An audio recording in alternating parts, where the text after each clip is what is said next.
Hi everyone, I hope you're well. Thanks for clicking on the video. This is a fight breakdown that I never thought I'd be doing. This is Jake Paul versus Anderson Silva. It's just around the corner now. It's happening tomorrow night. And what an absolute headfuck of a fight, right? Like, why is this happening? It's like we're living in some kind of weird alternate universe, right? Where Jake Paul just knocks out all of your favorite fucking UFC guys.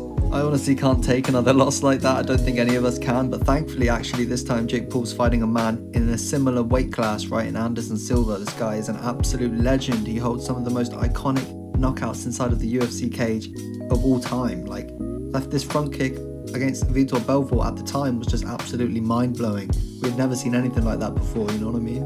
And sure, Anderson's coming into this fight a much older version of himself, right? Like, he's obviously not in his prime, and people will question his chin because, of course, during, you know, the end of his UFC career, it was looking kind of questionable, right? Like his loss against Uriah Hall in particular. That was something to be concerned about, I think, maybe. But, you know, just a couple of fights before that, Anderson was fighting Adesanya and he went the full 15 minutes against him, right? And we've seen Adesanya finish some guys like Paulo Costa, right? And he couldn't get Anderson out of there. And now that Anderson's focusing more on his boxing and he's got these big gloves on, he seems to be able to take a shot much better.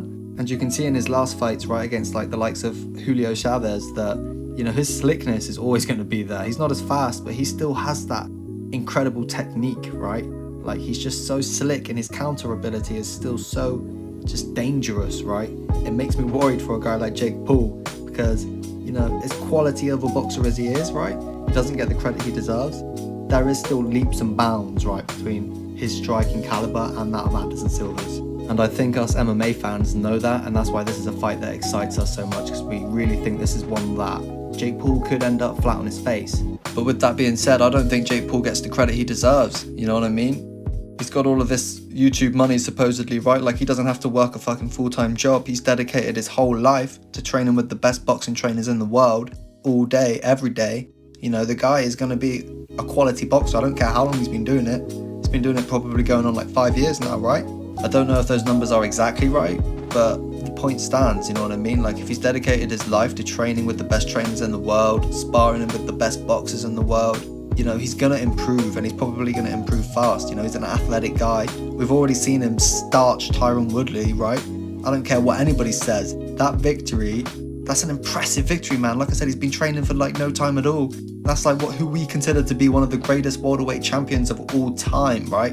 And look at this screenshot right here. He's flat on his face against a Jake Paul who nobody gives credit. He's just a YouTuber. And while I would have liked to have thought that a victory like that over a man like Tyron Woodley would like wake some people up, it seems like, you know, Jake Paul is still getting a lot of hate and not getting, like I said, the credit he deserves. He's clearly a quality young boxer, and he's fighting a quality of opponent that the people like the likes of Canelo Alvarez and all of your favourite boxers right now, I don't care who you are, your favourite boxers, they were not fighting this quality of opponent this early on in their career.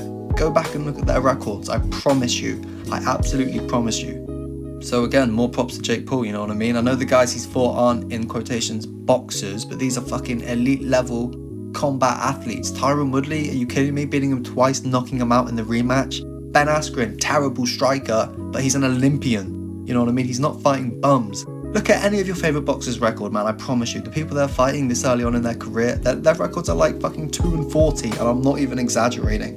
So my official prediction for the fight, and honestly I'm not certain, I feel like this fight can go either way, but where I stand on it right now is that I can see Anderson Silva finishing Jake Paul, maybe somewhere in the 4th or 5th round. I think, you know, his technical ability is just so much more developed than Jake Paul's.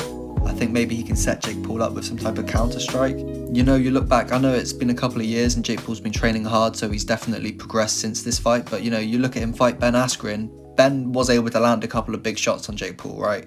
And if Ben can do it, you bet your ass Anderson Silva can do it.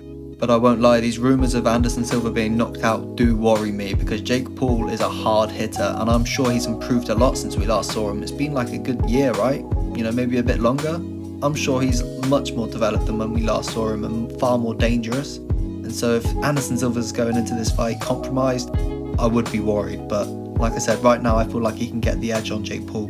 If he doesn't knock the guy out, I feel like he can edge out a decision, because he's got far more experience in the late rounds as well. But honestly, if you ask me how I feel about this fight tomorrow, I could have a completely different opinion. Like, I'm really torn up about it. I feel like I said earlier, this fight can go either way easily.